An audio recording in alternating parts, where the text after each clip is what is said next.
Anti encroachment drive को लेकर chief secretary doctor Arun Kumar Mehta ने बड़े सख्त आदेश तमाम सरकारी कर्मचारियों को दिए हैं। इतने सख्त आदेश हैं कि जो सरकारी वकील हैं उन सरकारी वकीलों को साफ तौर पर कह दिया गया है कि अगर सरकारी वकील किसी एडवर्स कोर्ट ऑर्डर या स्टे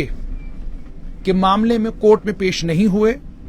तो उन ऑफिसरों के खिलाफ, उन काउंसलों के खिलाफ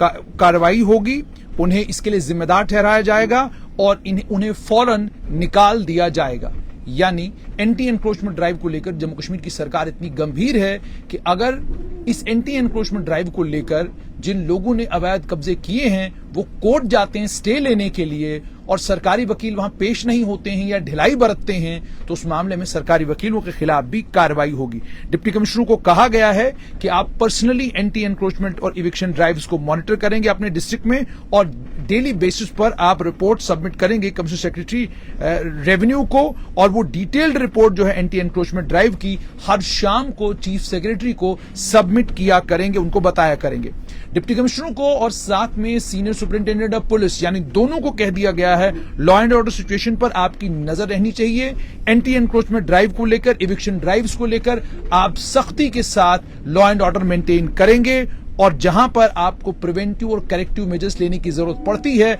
आप वो तमाम मेजर्स लेंगे। उसके बाद यह भी कहा गया है कि वो जगहें जहां पर लोग वॉलंटरीली सरकारी जमीन वापस देते हैं उस मामले में कहा गया है कि उनको भी कहा जाएगा कि वो स्टेट लैंड लिखित रूप में सरकार को वापस दें।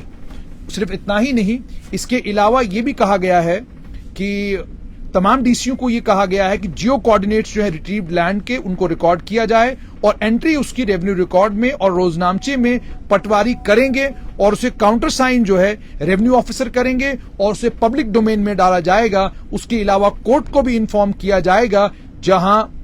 ऑब्जेक्शंस और रिपोर्ट फाइल करनी होगी कोर्ट के अलग अलग आदेशों के ऐन मुताबिक। आईटी डिपार्टमेंट को कहा गया है कि आप एक separate portal dashboard revenue department के साथ कंसल्टेशन में तैयार करेंगे जहां पर रिट्रीव जो जमीन वापस ली जाएगी उसका सारे का सारा रिकॉर्ड रखा जाएगा। डिविजनल कमिश्नरों को और एडीजीपीओं को कहा गया है कि आप उन लोगों पर भी नजर रखें जो लोग भड़काने का काम कर रहे हैं, उन लोगों पर भी नजर रखें जो लोग इन एंटी एनक्रोचमेंट ड्राइव्स के खिलाफ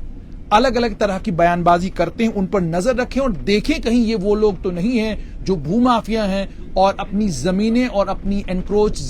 लैंड को बचाने के लिए वो ये सारे षड्यंत्र कर रहे हैं। उनके ऊपर आप नजर रखें और मालूम करें कि कौन लोग हैं जो आम लोगों को इंस्टिगेट करने का काम कर रहे हैं। उसके अलावा डीसी को यह भी कहा गया है कि जितनी भी जमीन आती है उसे फौरन इस्तेमाल में लाएं। जो डिपार्टमेंट उसको इस्तेमाल करना चाहता है हॉस्पिटल बनाने के लिए, प्लेग्राउंड बनाने के लिए, bus stand, parking space, school, college, road, industry, उन्हें डीपीआर तैयार करने होंगे और फंडिंग के लिए प्रपोजल जो है साल 2023-24 के लिए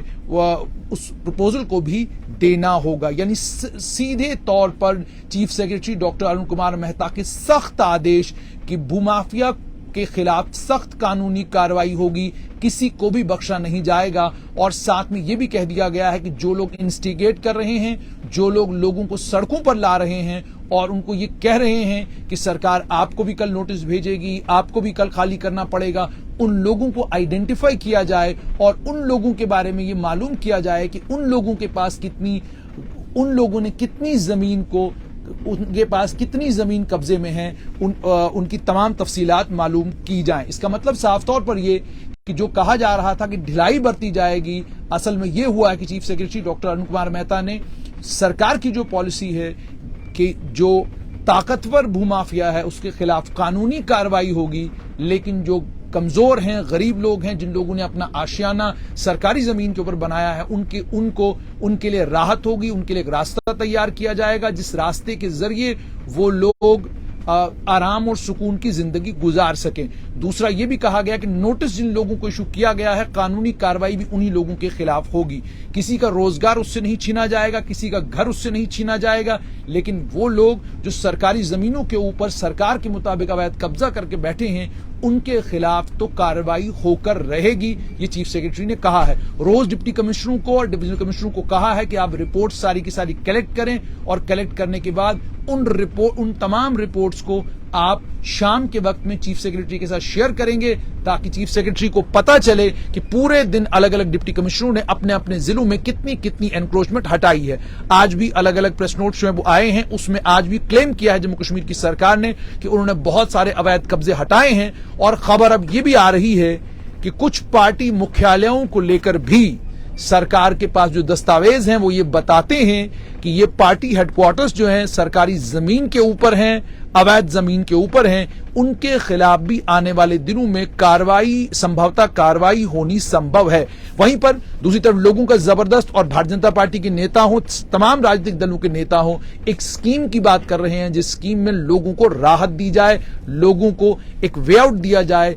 लोगों के लिए एक स्कीम तैयार की जाए जिस स्कीम के जरिए कम से कम जिनका आशियाना है, जिनके घर हैं, जो लोग मकानों में रहते हैं, उन्हें किसी परेशानी का सामना ना करना पड़े। मगर चीफ सेक्रेटरी के सख्त आदेश कि जिनके पास सरकारी जमीन है उनके खिलाफ कानूनी कार्रवाई होगी, भड़काने वालों के ऊपर नजर रखी जाएगी, और साथ में ये कि जिनके आशियाने हैं, जो गरीब हैं, कमजोर हैं, मिडिल क्लास हैं, उनके लिए रास्ता तैयार किया जाएगा ताकि वो आराम और सुकून की जिंदगी गुजार सके।